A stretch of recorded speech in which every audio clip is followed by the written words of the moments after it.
Еще раз добрый вечер. Мы начинаем наше мероприятие. Оно официально называется «Установочный вебинар к практикуму». Ну и практикум тоже имеет свое название. Организация и проведение урока исследования с использованием электронного ресурса «Национальный корпус русского языка». Сокращенно обычно его называют НКРЯ, как написано у нас название. Значит, я прежде всего представлюсь. Меня зовут Илья Иванович, фамилия моя Баженов. Я профессиональный математик, всю жизнь занимался математикой и работал в Сыктывкарском университете. Ну вот лет 15 назад у меня появилась другая область еще интересов параллельно. Это информационные технологии в образовании. Серия курсов дистанционных у меня имеется, я их провожу на российском уровне уже много лет. Есть какие-то специализированные мастер-классы, мастерские, которые периодически тоже в сети я провожу для учителей. Но в основном работаю с учителями, студентами и очень редко со школьниками. Значит, я уже несколько раз на самом деле выступал с близкой и похожей темой и пропагандировал один из сервисов, который, я думаю, что в школьном образовании может быть очень полезным. Он называется «Национальный корпус русского языка». И вот сегодняшнее наше мероприятие тоже будет посвящено этому сервису.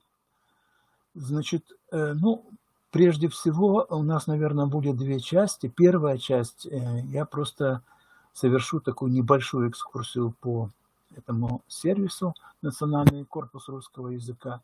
И вторая часть, она как бы будет уже посвящена непосредственно возможному мероприятию, которое вы можете либо скопировать для себя и провести со своими детьми в качестве примера, либо можете прямо использовать тот ресурс, который я укажу. Это некий готовый сайт, который можно использовать в работе непосредственно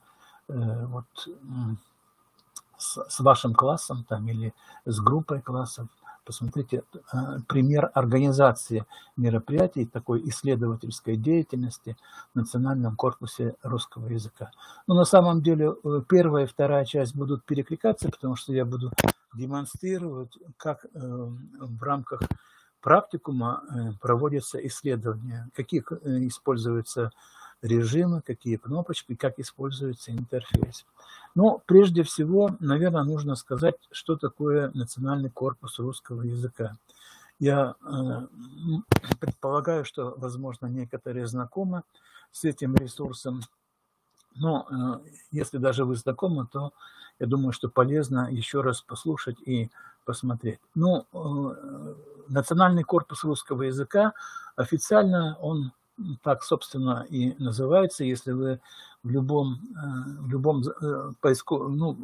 браузере в адресной строке наберете вот эту фразу, состоящую из 4 слов «Национальный корпус русского языка», то вы обязательно выйдете на соответствующий ресурс. Официальный адрес у этого ресурса, он выглядит вот таким образом: ruscorpora.ru. То есть, если вы непосредственно хотите выйти на этот сайт, он выглядит вот таким образом: ruscorpora.ru. Немного истории. Я был знаком с людьми, которые организовывали этот проект. Но на самом деле история этого проекта относительно небольшая. В 2003 году этот проект был организован. И одним из организаторов была компания Яндекс. Вот перед вами фотография Ильи Сигаловича, который был один из основателей этой компании Яндекс. К сожалению, он очень быстро умер в 2013 году. Его не стало. Я уже сказал, что проект был открыт в 2003 году. Ну, вот лично я познакомился с его содержимым и с возможностями. Это было в 2010-2011 году. Дело в том, что в России существовала некоторая организация на заре, когда у нас интернет пришел в образование, в высшую школу, в среднюю школу. Была организована такая организация на общественных началах, она называлась Реларн. Я сейчас дословно не буду интерпретацию расшифровку вот этого слова переводить, но суть была такова, что образовательные учреждения и научные учреждения объединялись в единую сеть. И в этой сети проводились профессиональные обсуждения, проводились некоторые совместные образовательные проекты с использованием сетевых технологий. И вот Илья Сигалович на одной из конференций, а конференции обычно эти проводились у Реларновске на теплоходе, плавали по Волге, и вот я помню, что то ли в 2010, то ли в 2011 году, я уж сейчас в памяти не могу восстановить, потому что каждый год на эти конференции ездил, Илья Сигалович представил вот этот проект Национальный корпус русского языка. Как представитель Яндекса была очень большая аудитория, самая большая аудитория на корабле, на котором мы плыли по Волге, и он этот проект представлял. Он, конечно, в то время был в таком еще в зачаточном состоянии, были сделаны только первые шаги, но, тем не менее, проект тогда всех поразил, потому что это, во-первых, один из первых национальных проектов, и он уже относился не просто к поисковой системе, так, яндексовской, а, по сути дела, это в некотором смысле, как я называю сейчас, один из умных сервисов. То есть он приводит не только справочную информационную ссылки какие-то, а дает некоторые релевантные ответы по той тематике и по тем запросам, которые вы в этой системе запрашиваете. Значит, итак, что из себя представляет Национальный корпус русского языка? Ну, прежде всего, это некоторая информационно-справочная система.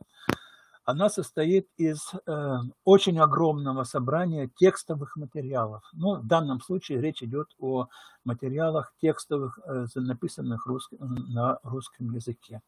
И, по сути дела, здесь собраны все источники: художественная литература, публицистическая литература, здесь есть разговорная речь, есть и устная речь, анекдоты, здесь и сценарии фильмов, вплоть до того, что сейчас даже есть видеотека, в которой присутствует язык жестов. То есть, если вы, скажем, там в фильме на какую-то фразу определенным жестом реагируете, то соответствующий жест здесь тоже зафиксирован. Но я, к сожалению, с видеотекой пока не знаком, мало знаком, но моя задача будет состоять в том, чтобы, по крайней мере, первый шаг показать, как можно этот сервис использовать в работе со студентами, со школьниками. Значит, смотрите, чем отличается существенно корпус от обычной библиотеки? То есть мы знаем, что у нас на самом деле в сети много всякого рода библиотек. Там библиотека знаменитая Максима Машкова, там русская виртуальная библиотека. То есть вы можете зайти и скачать любую книжечку и читать эту книжечку. Здесь у нас с вами на самом деле не просто собрание вот всех текстовых примеров и текстовых материалов, но здесь вот эти текстовые материалы, во-первых, разбиты по направлениям, и примерно в определенные периоды временные собраны эти примеры примерно той пропорции, которые существовали. Например, там художественная литература, публицистика и, скажем, там сценарий каких-то фильмов, там они собираются в разные разделы, и примерно в процентном отношении они представляют вот русскую письменность в тот или иной период. Кроме того, все текстовые материалы, которые здесь приводятся, они снабжены дополнительными свойствами, то есть разобраны все предложения, все словосочетания и все слова, которые используются в данном тексте. И каждому слову зафиксирован некоторый набор параметров, свойств, который будет играть существенную роль при работе вот с этим текстовым материалом. Вот такая схема, когда текстовый материал сопровождается еще дополнительной информацией, связанной с определенными свойствами, расклассифицированы, обычно называют текстовой разметкой. То есть, по сути дела, если кратко давать определение, что такое национальный корпус русского языка. Это набор, или вернее огромная коллекция примеров текстовых материалов, исполненных на русском языке, снабженных дополнительной разметкой.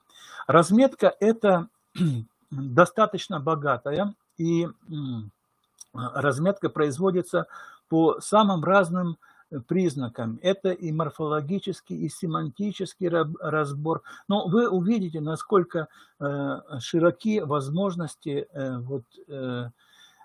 корпуса на настоящий момент существует.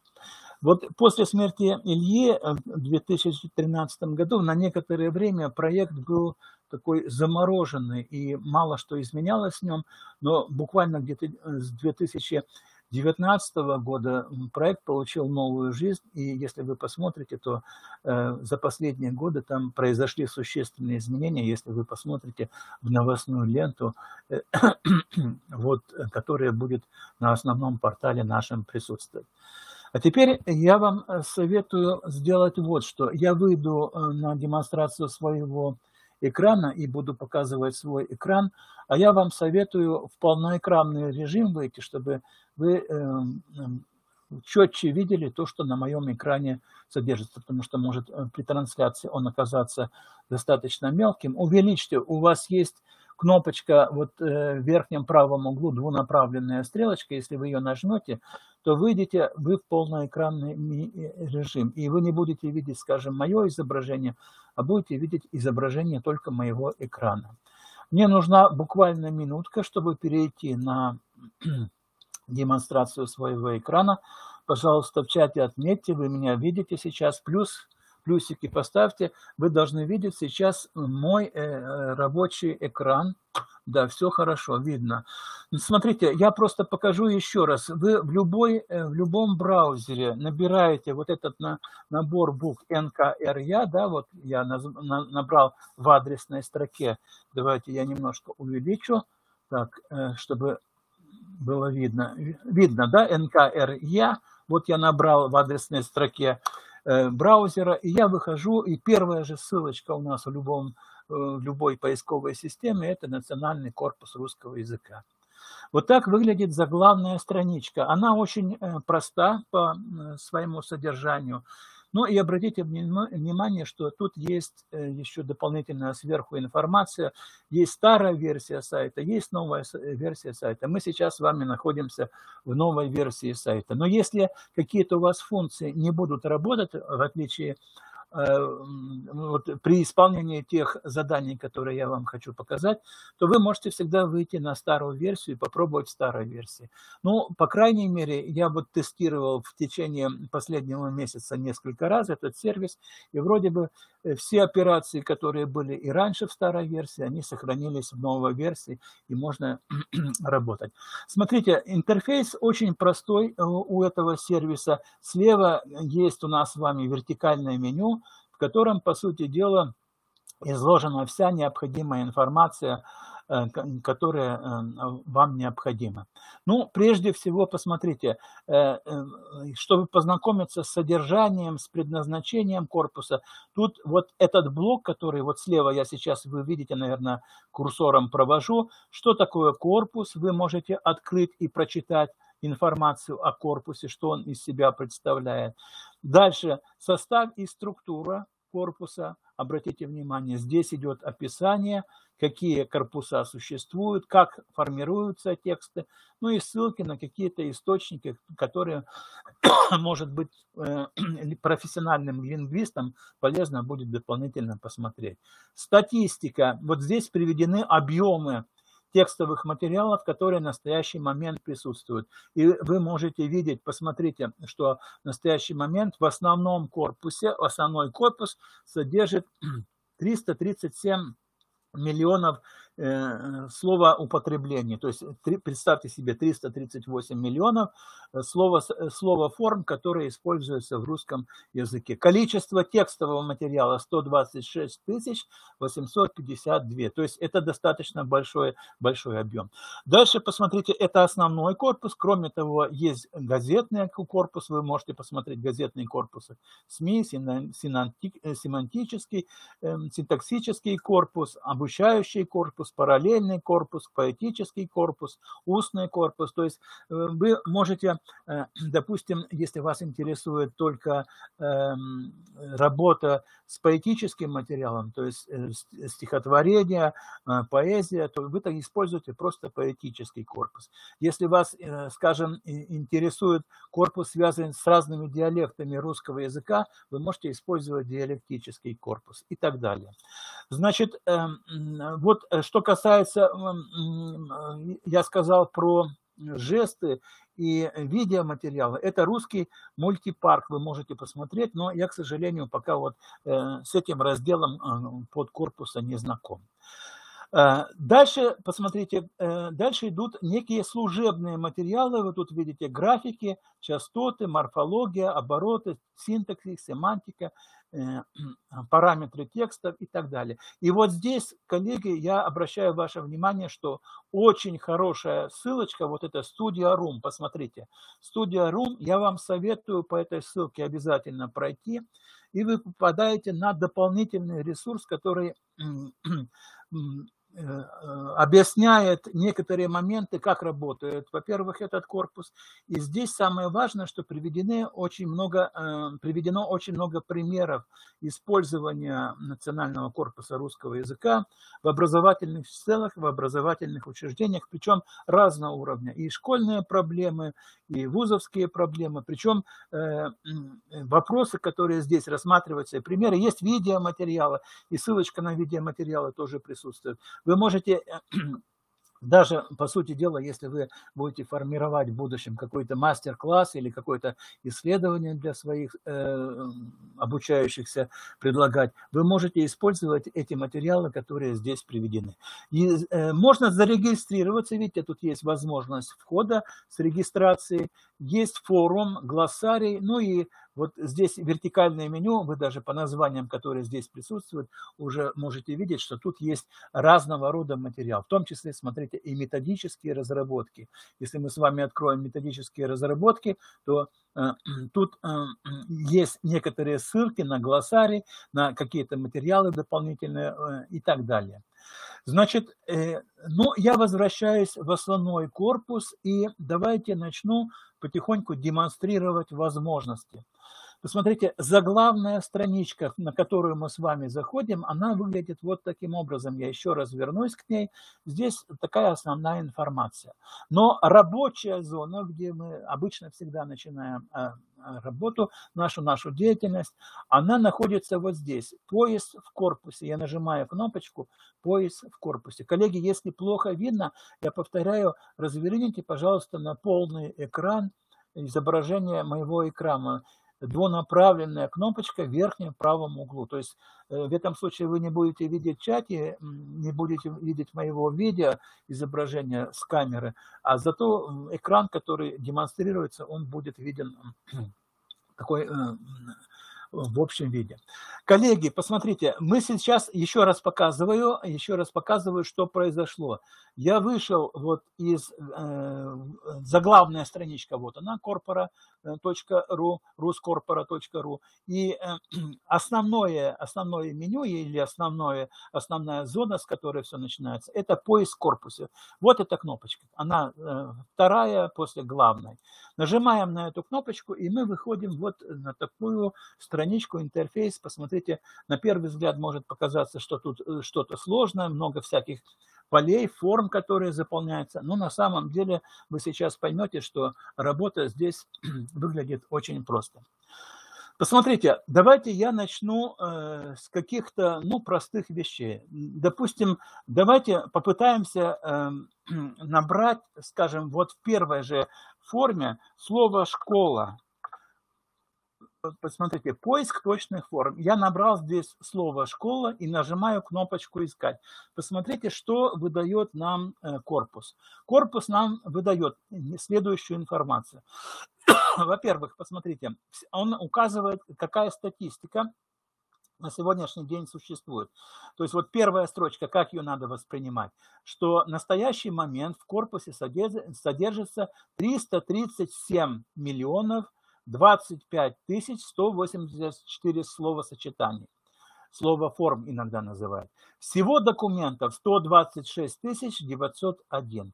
Теперь он получил запрос на слово «школа», и он выдает, в каких случаях слово «школа» используется, в каких документах, и сколько таких документов, ну и сколько слов этих используется в целом. То есть, скажем, в одном документе у вас, в одном текстовом материале может слово «школа» использоваться несколько раз. И вот здесь, посмотрите, приводится такая статистика, что найдено документов 4858, где используется слово «школа», а в вхождении этого слова, то есть я повторяю, что в некоторых документах слово «школа» могло несколько раз использоваться, 11 725. А дальше, посмотрите, приводится список всех документов, которые у нас с вами содержат это слово «школа». Но ясно, что мы не можем все эти документы сразу видеть, объем, видите, большой, 4858, но у нас, смотрите, есть возможность пролистать эти страницы, если вы хотите, и можно выйти на любой документ, который это слово высветило у нас по нашему запросу.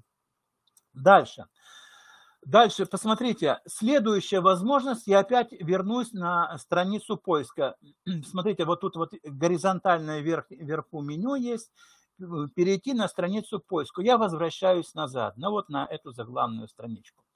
Покажу первые возможности, которые у нас с вами присутствуют. Вот, допустим, вы хотите определиться, такую задачу решаете. Скажем, какой эпитет чаще всего используется, к слову, скажем, армия. Эпитет. И вот здесь, в этом случае, я уже работаю не вот с этой формой запроса, которая вверху. Видите, первая форма запроса – слова и фраза. Значит, я опускаюсь чуть ниже и перехожу в блок, который называется лексико-грамматический поиск. Вот сюда, в этот блок перехожу.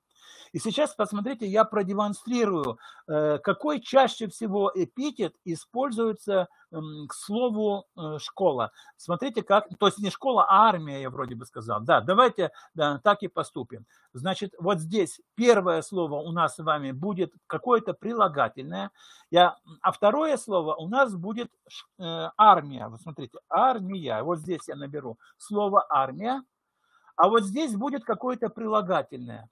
Причем расстояние между словами должно быть 2. То есть рядышком 2 слова должны стоять. Первое слово будет прилагательным, а второе слово армия. То есть какой эпитет к слову армия больше всего подходит. Я здесь набираю, что расстояние между словами должно быть от единицы до 2. Но мы сказали, что это должен быть эпитет, поэтому я вот, смотрите, грамматические признаки, нажимаю кнопочку, открывается вспомогательная панель, я думаю, что вы ее видите, и я первым словом хочу, чтобы оно было прилагательное, падеж на самом деле не важно какой, хотя вы можете и падеж запросить. И род, и число, и, вот видите, тут есть признаки грамматические, которые и время, и число, и род можно запросить слов, которые вы хотите увидеть в словосочетании. Но я вот еще раз попрошу, чтобы у меня было прилагательное. Вот кнопочка прилагательное, я галочку поставил, а внизу не забудьте нажать кнопочку «Ок». Нажимаю кнопочку «Ок». И вот здесь, посмотрите, высветилась буковка «А». По всей видимости, это и будет означать, что это слово будет прилагательным. А здесь армия. И давайте я здесь вот тоже выберу, чтобы слово армия, она воспринимала как существительное на всякий случай. И тоже напишу «Сохранить ОК». А дальше нажимаю кнопочку «Искать». Нажимаю кнопочку «Искать» и посмотрите, что произойдет. У нас с вами слово «армия» высветилось, да? найдено документов 8515, и вхождений вот этой пары слов будет 41 517 вхождений. Ну, а теперь я хочу посмотреть, а какие же это эпитеты. И вот здесь, посмотрите, есть кнопочка, которая позволяет еще посмотреть частоту по годам, статистику. Я наберу 2 грамма, и посмотрите, у нас сейчас должна высветиться в табличка, в которой присутствуют все эпитеты, которые у нас с вами встречаются. Посмотрите, Красной Армии, и написано, в скольких документах это присутствует и сколько вхождений. Русской армии и так далее. Посмотрите, количество документов и вхождений. И вот тут еще есть параметр IPM, но это вы можете посмотреть, что он означает. Это количество, по всей видимости, словоупотребления, ну, каким-то образом нормированное с чем-то. Ну и здесь вот вы видите, встречается в разных родах, но можно было поставить, скажем, какое-то единственное число и именительный падеж, и тогда бы мы, наверное, получили какую-то другую информацию, потому что вот видите, у нас тут есть слова «Красную армию», и «Красной армии», и «Русской армии», но если бы мы с вами поставили определенный падеж, то, по всей видимости, мы бы получили информацию, связанную вот непосредственно с определением, которое нас интересовало, с тем эпитетом, который используется со словом «армия». Следующий пример, который тоже я хотел бы показать. Смотрите, я возвращаюсь назад на заглавную страничку, перейти на страницу поиска. Я опять выхожу, вот наша заветная, главная, давайте ее будем называть, главная страничка поиска. И давайте вот такое исследование проведем. Вы знаете, что у нас совершенно недавно слово «кофе» разрешено использовать в среднем роде. Ну, естественно, возникает вопрос, а с чем это связано? Может быть, слово «кофе» стало в среднем роде чаще использоваться, чем в мужском? Значит, и мы с вами можем таким образом сейчас провести некоторые исследования, используя корпус русского языка. Смотрите, что я делаю. Я вот здесь набираю слово «кофе», так? А в грамматических признаках набираю мужской род. Вот посмотрите, здесь есть род, и я нажимаю кнопочку «мужской». И я хочу сначала оценить, сколько раз в корпусе русского языка встречается слово «кофе» в мужском роде. Мужской род, окей, нажимаю кнопочку «кофе в мужском роде» и нажимаю кнопочку «искать». Вот внизу, видите, кнопочку «искать», посмотрите. Корпус русского языка мне выдает, что слово «кофе» встречается в 104 документах, 336 вхождений. Ну, давайте вот эту циферку запомним, постараемся запомнить. Кофе в мужском роде, 104 документа всего, 336 вхождений. Теперь я возвращаюсь назад и слово «кофе» посмотрю, сколько раз встречается в среднем роде. Кофе, то же самое набираю «кофе». И вот здесь выбираю род, теперь средний род, набираю, кнопочку «Ок» нажимаю и попрошу корпус русского языка найти мне количество документов. Видите, что получилось? Всего 11 документов, которые используют слово «кофе» в среднем роде, и всего 18 вхождений, то есть 18 раз слово в среднем роде используется. Ну и действительно, посмотрите, значит, тут даже приводится кусочек текста, видите, например, в книжке Василия Гроссмана «Жизнь и судьба», в прямой речи «моё кофе» используется, да, кофе в чашке, тоже тут на самом деле стояло. Видите, средний род тоже используется. Но иногда спорное бывает. Например, там где-то встречается кофе без «с», то есть когда сочетание слова используется. Но в любом случае, посмотрите, мы с вами могли выдвинуть гипотезу, что норма использования кофе в среднем роде принята из-за того, что оно стало больше использоваться в среднем роде. Ничего подобного. Видите, количество по крайней мере, на 2 порядка количество документов и количество вхождений, где слово кофе используется в среднем роде, на 2 порядка меньше, чем традиционное использование слова кофе в мужском роде. Следующий пример тоже хочу показать. Посмотрите, он связан с тем, что мы с вами можем оценить популярность того или иного словосочетания в разные годы. И для этого я опять, посмотрите, возвращаюсь на главную нашу страничку, перейти на страничку корпуса. Вот она, наша любимая, заветная, главная страничка. И сейчас я давайте вот что попрошу сделать. Я попрошу у корпуса оценить популярность, каких-то слов. Например, профессий. Вот один из вариантов, наиболее часто встречающийся в исследовании. Я хочу посмотреть, насколько популярны профессии в разные годы были. Для этого я что делаю? Я нахожусь в основном корпусе, да. Дальше здесь вот я должен перейти,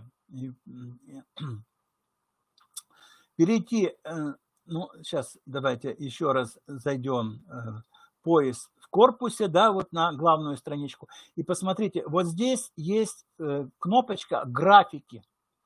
Я выхожу из главной странички, вот из этой странички, на главную, и перехожу в функционал, который у нас дополнительно имеется. Кнопочку нажимаю «Графики». Удобнее вот по такому пути пройти.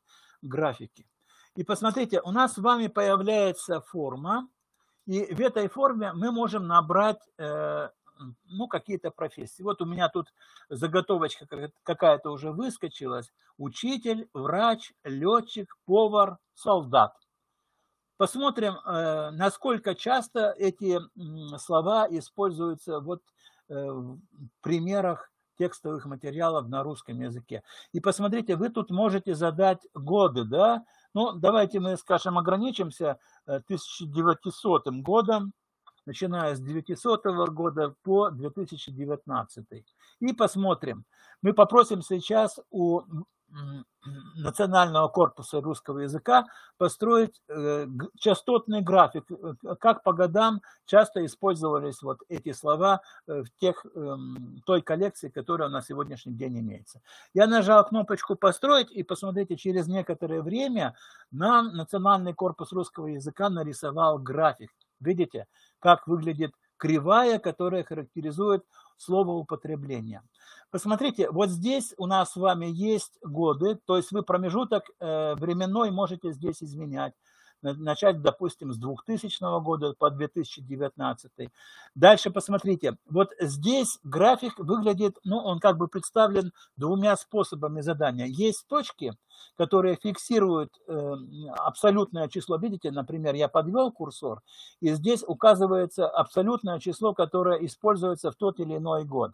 Но на самом деле есть еще возможность сглаживать этот рисунок, то есть усреднять каким-то образом, и чтобы у вас разброс был как можно меньше, но и обнаруживался некий тренд. То есть если вот видите, коэффициент сглаживания вы измените, например, поставите единицу, да, то у вас ломаная кривая будет более такой ломаной, резкие будут изменения. Если 0 поставите, то видите, еще более резкие, то есть она будет выходить на абсолютное значение, которое у нас с вами есть. Но если вы хотите сгладить, то есть убрать вот эти экстремальные пики какие-то, которые неизвестно по какой причине возникли, то, естественно, использовать режим сглаживания, скажем, по циферке 3, тем самым вы тут же обнаружите тренд. И вот здесь, посмотрите, значит, кроме точек, которые исходное значение передают, смотрите, вот тут вот справа у нас с вами есть легенда. В этой легенде, вот я и увеличу, в этой легенде у нас с вами, во-первых, есть сами кривые: учитель, врач, летчик, повар, солдат, и исходное значение. Вот исходное значение – это те точки, которые на этом графике обозначены разным цветом. А вот те линии, которые вот здесь вот выше указаны, это уже тот тренд, та кривая, которая из этих точек получается после сглаживания. Ну, давайте я опять картиночку уменьшу. Ну и давайте посмотрим, что же мы с вами видим. Посмотрите, например, слово «летчик», если мы с вами будем исследовать, я даже немножко сглаживания уберу, то слово «летчик», посмотрите, ну, где на рубеже 42-50 года было очень популярно. Видите, как выглядит вот тут вот пик. То есть, ну, ясно, что это, по всей видимости, было связано с Великой Отечественной войной. Военные годы, видите, тут 47-й, 49-й и так дальше. А дальше, вот смотрите, в 60-е годы опять появляется пик, но надо думать, что это связано с космонавтикой, да, что в 60-е годы слово летчик-космонавт стало очень популярным и очень часто использующим, ну и профессия, по всей видимости, летчика. Ну а дальше, посмотрите, опять некоторая яма, и в 80-е годы вот тут вот опять подъем. И тут можно, например, вот эти пики попытаться интерпретировать, с чем это связано, как это связано с историей, с какими событиями связано то, что популярность тех или иных профессий вырастала. Ну или это не обязательно профессия, можно придумать все, что угодно. Например, взять какие-то кулинарные блюда и посмотреть, насколько те или иные кулинарные блюда были популярны в разные годы, когда они на самом деле даже появились. Вы можете обратить внимание историю вот, их популяризации, их движения и использования в литературе. Ну, то есть, например, вот тут вот посмотрите, очень часто в мастер-классах, на которых я присутствовал, пытаются объяснить популярность тех или иных слов. И, например, почему в 80-е годы слово «летчик» стало популярным. Но одно из таких объяснений, которое, может быть, тоже действительно имеет смысл приводить в качестве аргумента, ну, что в 80-е годы, например, появился фильм «Экипаж», где слово «летчик» стало, ну, во-первых, фильм был такой достаточно известный, популярный и получил очень много посещений в кинотеатрах. Ну и использование в литературе слова «летчик» тоже, по всей видимости, связано было и с профессией, и с использованием в разного рода источниках, в том числе и газетных публикациях каких-то, вот этого слова «летчик». Значит, ну, а обратите внимание, что над всеми этими как бы профессиями, которые я здесь в качестве примера привел, доминирует, конечно, солдат. Видите, он вверху, сиреневая такая линия, то есть слово «солдат», оно наиболее часто встречается.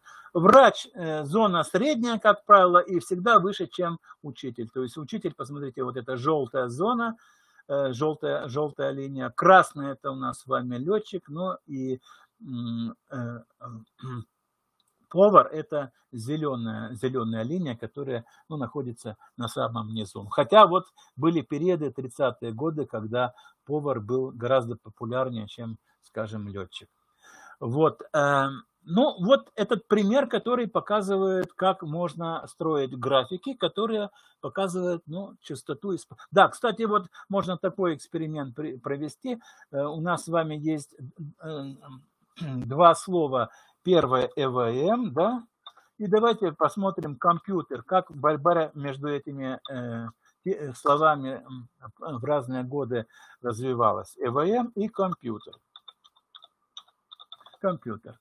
Значит, посмотрите, когда вы строите графики, вы словосочетание, которое вы исследуете, через запятую приводите. Запятая и следующее слово. Нажимаю кнопочку «Построить». Сейчас мне корпус построить. Вот линия, видите? Вот какой тренд обнаруживается. Сейчас я его увеличу, чтобы вам было виднее на экране. Так, вот картиночка выглядит таким образом. Примерно в одно время появляется использование этих слов 60-е годы. Дальше. Желтый цвет – это у нас с вами ЭВМ. Вот он. А синий цвет – это компьютер. Так что, посмотрите, на рубеже вот здесь где-то у нас с вами 1994 год, слово «компьютер» стало доминировать, и слово «ЭВМ» ну, практически мало стало использовать. Видите, какой мощный рост использования слова компьютер. То есть ЭВМ, использование ЭВМ устаревает, слово компьютер заменило слово ЭВМ в нашей нашей письменности на русском языке. Дальше я, наверное, остановлюсь на примерах создания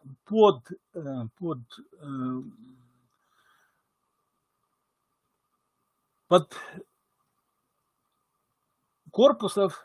То есть мы с вами можем не только, ну вот давайте я сейчас вернусь на заглавную страницу, перейти на страницу поиска, вот кнопочка, и вот наша главная страничка. Мы можем здесь не только в газетный корпус уйти, в параллельный корпус. Ну, параллельный корпус, это, кстати, для иностранцев будет полезен, скажем, слово чай и тиа, исследование, как они используются в английской литературе, в русской литературе и так далее. Посмотрите, здесь описание этих корпусов присутствует. Диалектический корпус, поэтический корпус устной речи.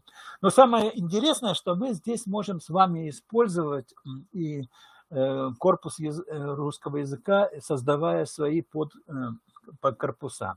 Ну, приведу вот такой пример. Пример следующий. Посмотрите. Ну, Анна Каренина, роман Толстого, много раз экранизировался. И, по-моему, последняя экранизация была в 2012 году. Английский режиссер снял этот фильм. И там снималась Кира Найтли в роли Анны Карениной.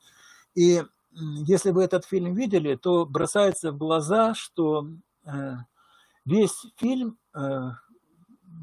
как бы снят в таком цветовом режиме, что кажется, что вот преимущественный цвет там не красный, желтый, а синий и голубой. Естественно, возникает вопрос, а с чем связан выбор режиссера вот такой цветовой гаммы, что спектр смещается в сторону синего и голубого цвета. Может быть, в романе Толстого, скажем, голубой и синий доминируют, и мы с вами можем вот такую выдвинуть гипотезу. А давайте проверим, насколько часто слово «синий» и «голубой» встречается чаще, чем какие-то другие цвета, в том же романе Анны Карениной, Толстого. Значит, смотрите, как мы с вами в этом случае будем работать. Мы задаем подкорпус, вот тут вот в вертикальном, горизонтальном меню сверху мы пишем «задать подкорпус». То есть мы выделяем из всего основного корпуса некий подкорпус. Я нажал кнопочку «задать корпус». И я здесь выделяю название произведения Анна Каренина. Вот. Ну и можно автора указать Толстой. Толстой и кнопочка внизу, кнопочка «Далее». Посмотрите. Да, такое произведение у нас с вами есть. Роман Толстого, Анна Каренина, написан в 1878 году. Вот у нас с вами сейчас весь наш поиск сосредоточен в этом документе.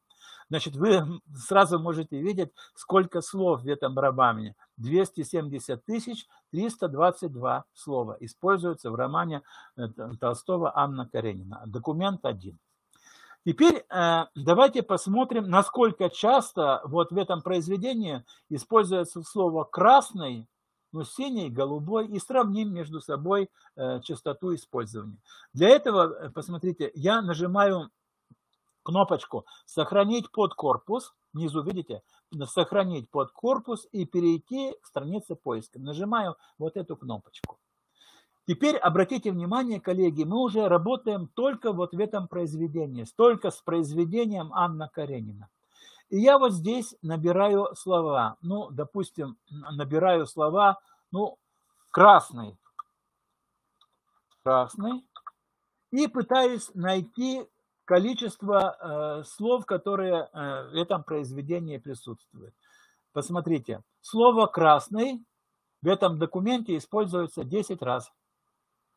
Но можно было, конечно, там назвать не просто слово «красный», а чтобы в разном роде использовалось «красный» и так далее. Давайте перейдем обратно на страницу корпуса, перейти на страницу корпуса.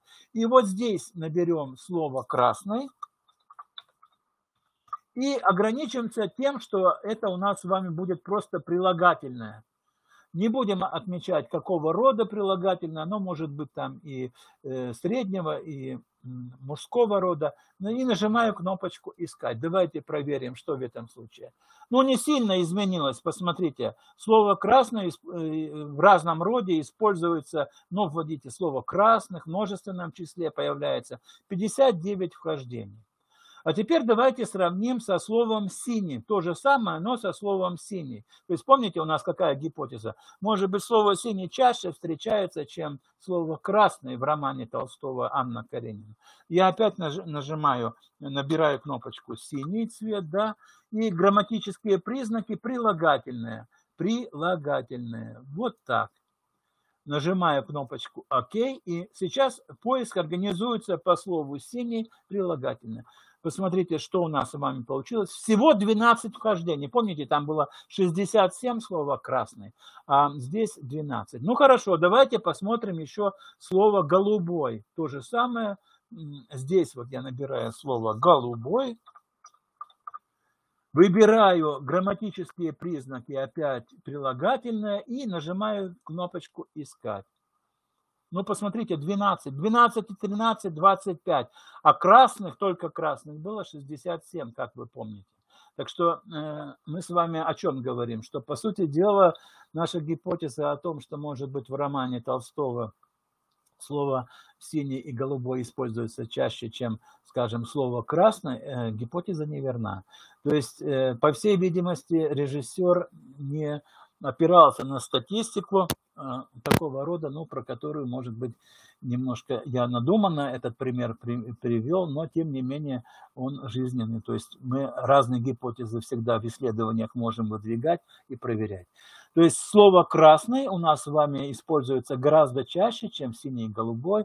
Это означает, что цветовая гамма, которая используется режиссером для вот, съемок этого фильма «Анна Каренина» с главной роли Киры Найтли, ну, на самом деле никак не связано с текстом Толстого и с использованием определения «синий» и «голубой» чаще, чем другие цвета. Ну и, наверное, достаточно много я уже примеров привел. Последний пример приведу. У нас с вами есть такое устойчивое впечатление, что, скажем, Достоевский – это очень трудный писатель. А почему он трудный? Потому что он много философствует, у него много как бы в тексте таких психологических моментов, которые не всегда однозначно воспринимаются читателями, трудно читаются, трудно воспринимаются, потому что не только надо воспринимать, читать, но и размышлять и думать над содержимым, что хотел сказать, скажем, Достоевский. И я сейчас проведу вот такой пример исследования, насколько эта гипотеза верна, что, скажем, у Достоевского в текстах гораздо много больше психологического, чем обыденного, какого-то жизненного, предметного. И опять для этого я поступлю следующим образом. Ну, во-первых, я сброшу вот этот корпус, посмотрите, сбросить под корпус. Посмотрите, если вы ничего не меняли, то вы находитесь в том корпусе, который вы выделили. В данном случае я пока нахожусь под корпусе Анна Каренина. Я с него должен уйти. Вот тут кнопочка, смотрите, сбросить под корпус. Теперь я ушел, и я задаю новый корпус. Задать корпус. И я сейчас хочу собрать все произведения, которые корпус содержит, принадлежащие Достоевскому. Вот автор текста, я набираю Достоевский и создаю новый подкорпус с автором текстов, которых является Достоевский. Нажимаю кнопочку «Далее», посмотрите, высвечивается 57 документов, то есть 57 произведений Достоевского. Здесь в корпусе содержится 57, видите, куча произведений, которые здесь зафиксированы с разбором. Некоторые, наверное, со снятой амонимией, некоторые не со снятой амонимией. Но вот у нас 57 документов, и всего словосочетаний 2 миллиона 100 43 273 слова используется.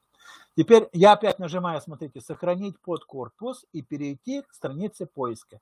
Теперь, коллеги, мы с вами опять работаем только в подкорпусе, связанном с именем автора, который мы с вами определили. Достоевский. Мы в корпусе произведений Достоевского сейчас находимся. И что я хотел? Я хотел произвести разбор текстового материала Достоевского по критерию предметные и непредметные области.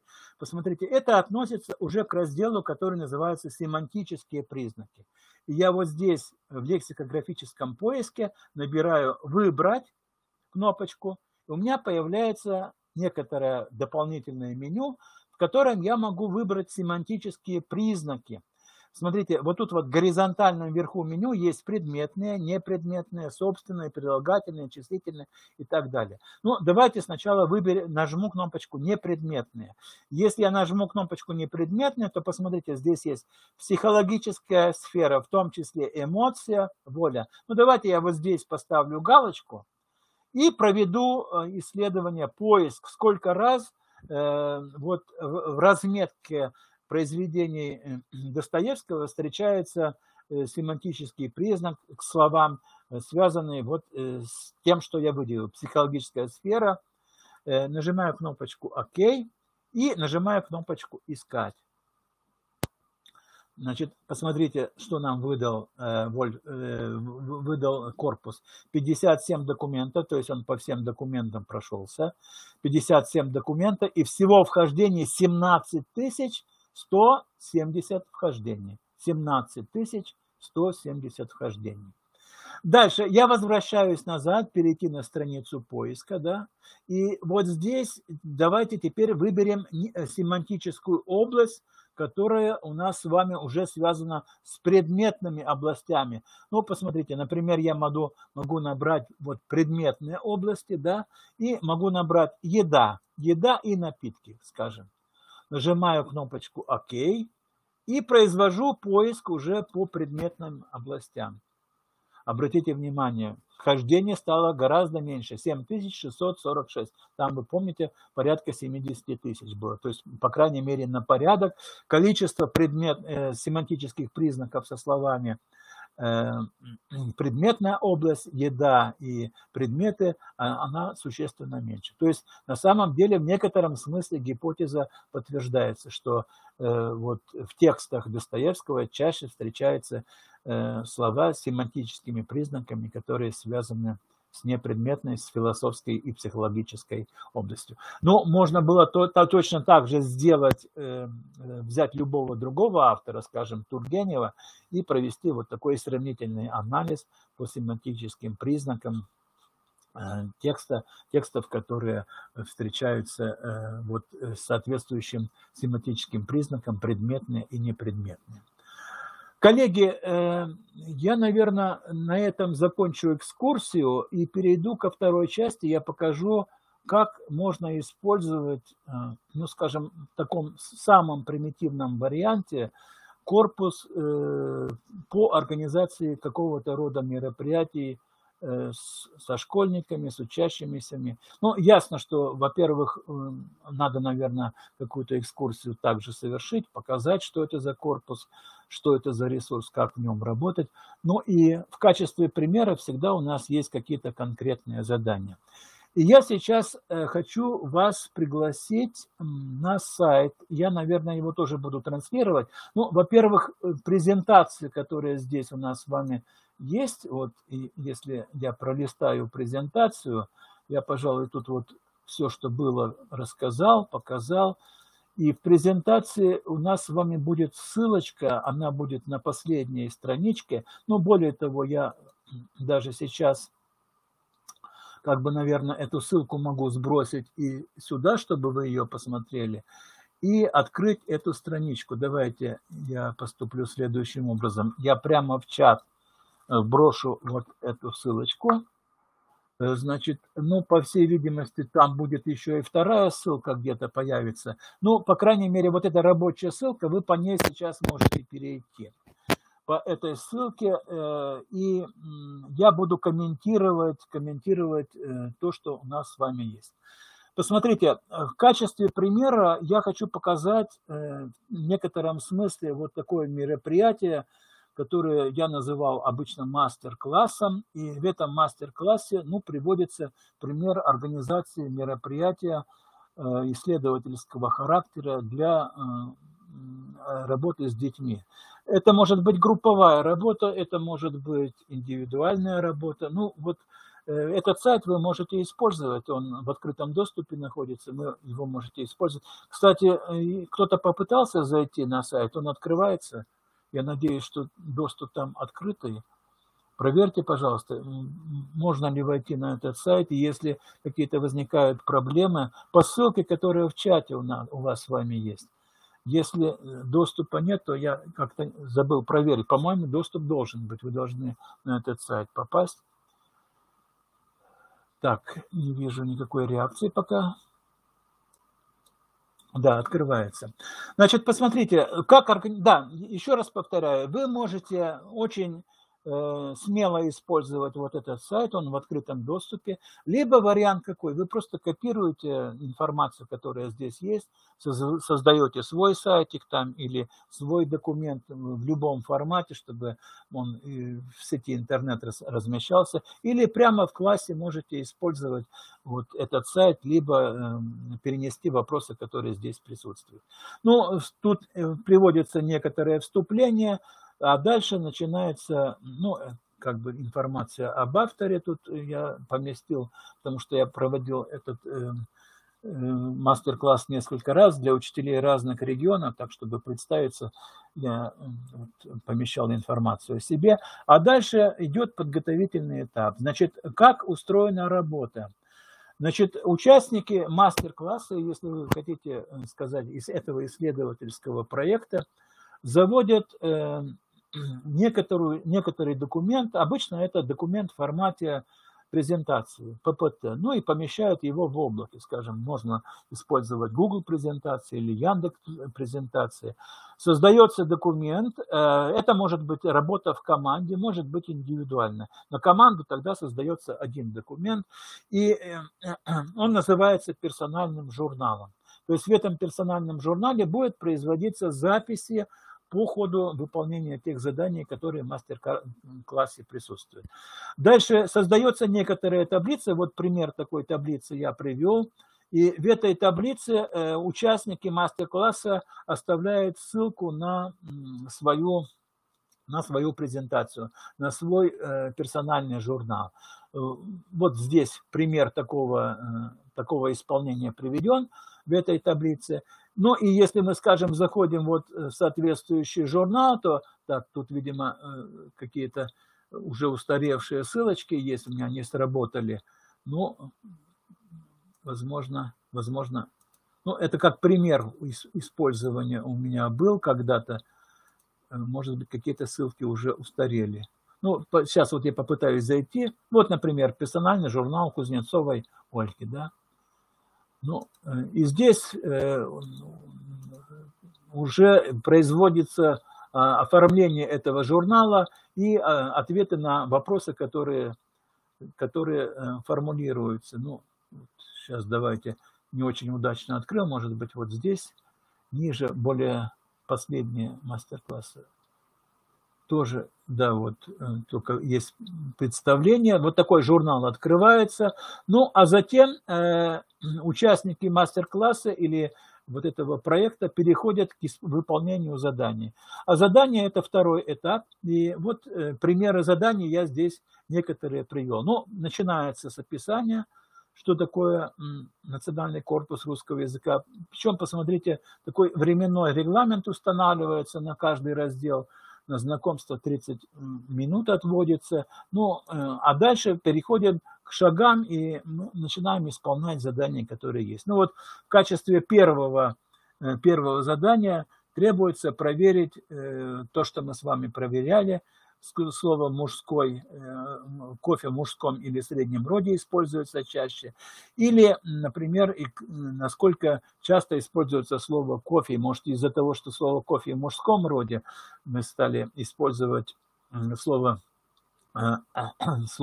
кофе в мужском роде чаще, а в среднем роде словоупотребления пропали. И тут уже приводится такая возможность использования слова кофе.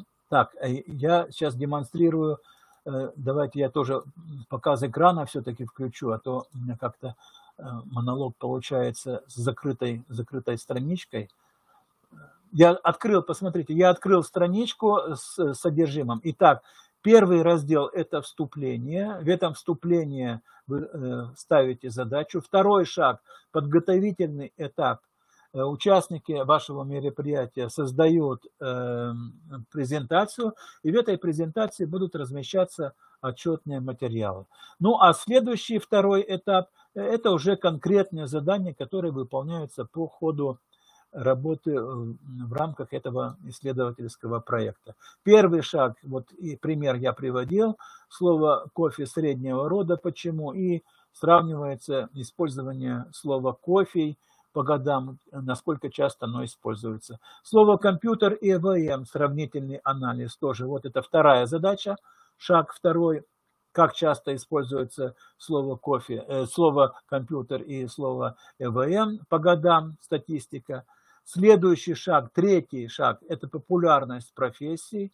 Ну, тоже попытаться определить популярность профессии, ну и по возможности попытаться описать, с чем связана вот, популярность той или иной профессии в разные годы.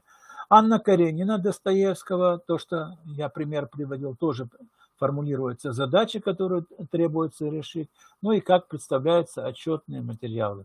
И, наконец, мир Достоевского, то же самое, вот, задача, которую мы с вами разбирали, задача, связанная с тем, насколько гипотеза о том, что в произведениях Достоевского чаще присутствует семантический признак, психическая сфера, то есть непредметные признаки по сравнению с предметными признаками, например, еда и напитки, но и в сравнении с другими писателями. Так, почему-то говорят, пропал звук. Коллеги, это действительно...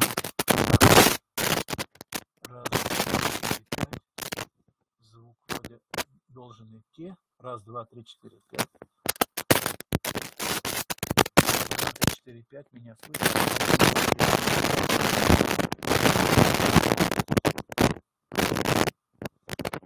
Раз, два, три, четыре.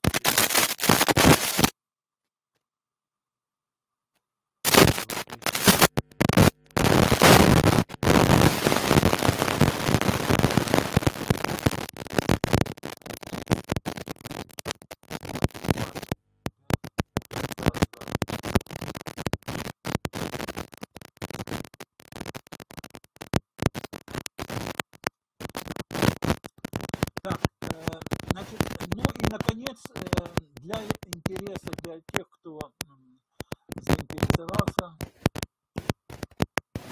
слышно.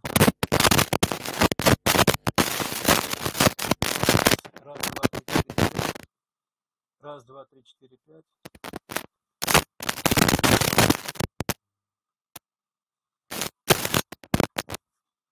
Раз, два, три, четыре, пять.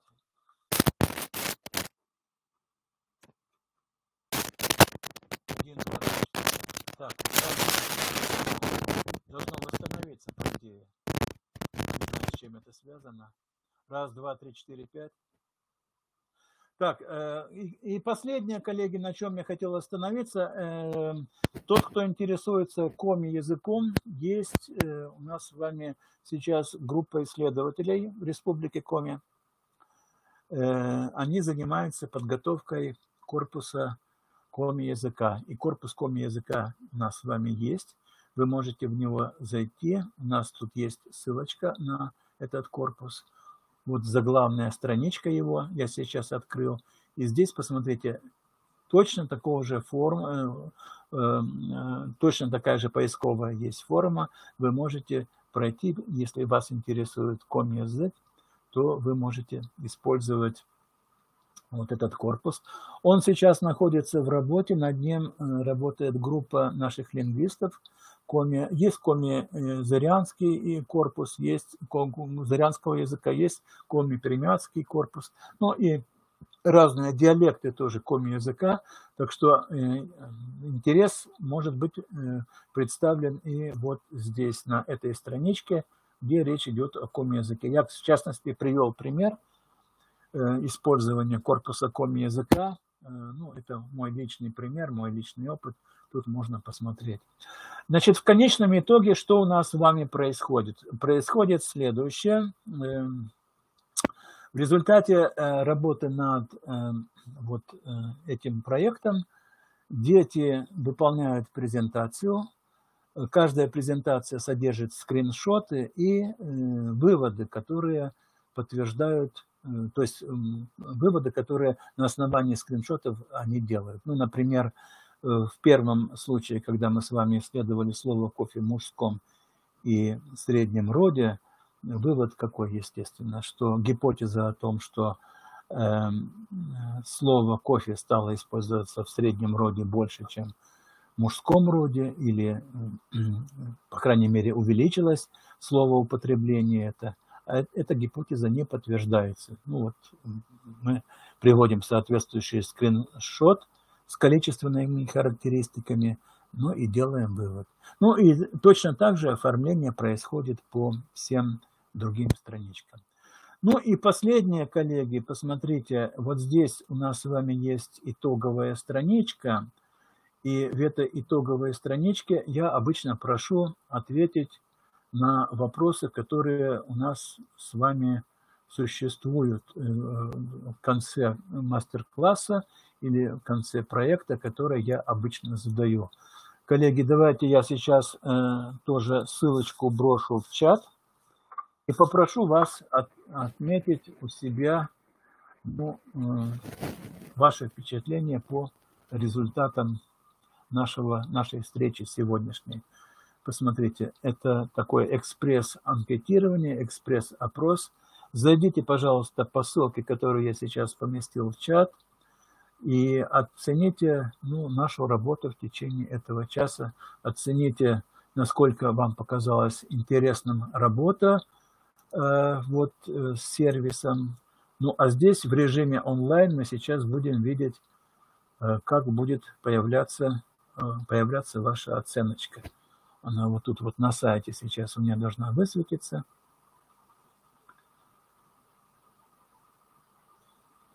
И если вы сейчас вошли и отмечаете, то, соответственно, в режиме онлайн будут набегать и цифры. Ясно, что вот это у меня статистика приводится по нескольким мастер-классам, которые я проводил в последнее время. То есть сейчас у нас присутствует, наверное, всего 9 человек, 8-9 человек. Но тем не менее, если вы зайдете по этой ссылке и отметите соответствующую кнопочкой, то в режиме онлайн мы тут увидим изменения. В любом случае, я прошу эту процедуру совершить, для того, чтобы каким-то образом оценить актуальность моего сегодняшнего выступления, актуальность тех вопросов, которые я поднял и которые показал. Значит, еще раз, войдя по ссылке, которая у нас с вами есть в чате, вы должны проголосовать по соответствующим пунктам, которые выставляются. Так, большое спасибо за участие в нашем мероприятии. Коллеги, если есть вопросы, то я готов на ваши вопросы ответить.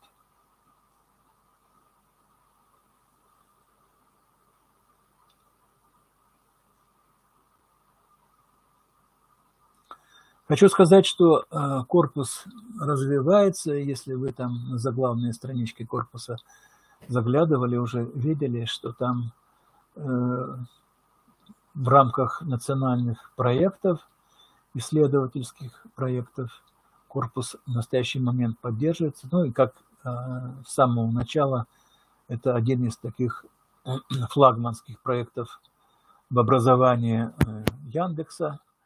Института русского языка имени Виноградова.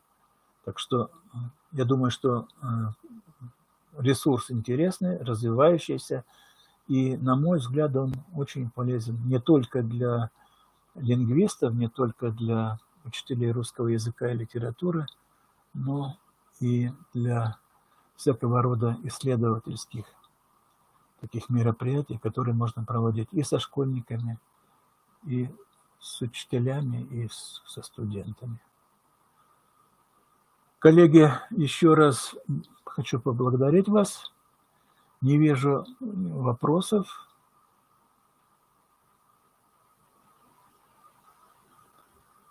Ну и на презентации вы видите мой адрес электронный. Давайте я тоже здесь на всякий случай напишу. Если у вас будут какие-то появляться вопросы, то я готов на эти вопросы ответить. И,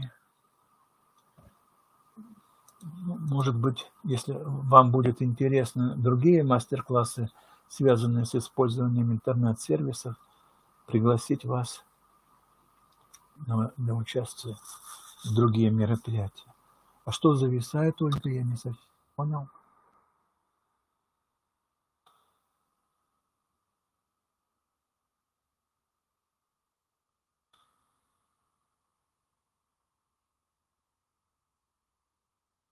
Это мой адрес электронной почты. Можете писать, связываться со мной.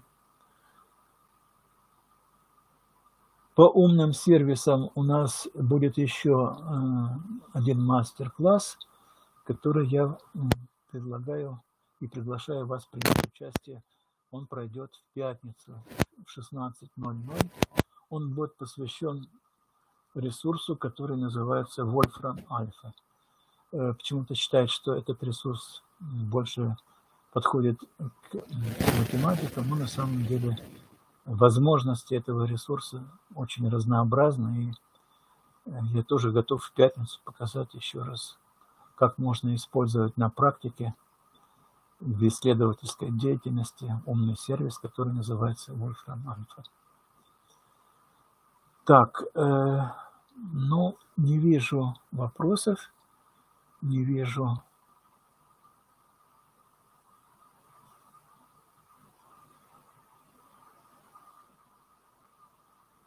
каких-то замечаний, просьб.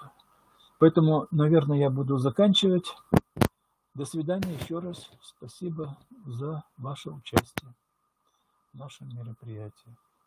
Надеюсь, что оно было для вас познавательным, полезным.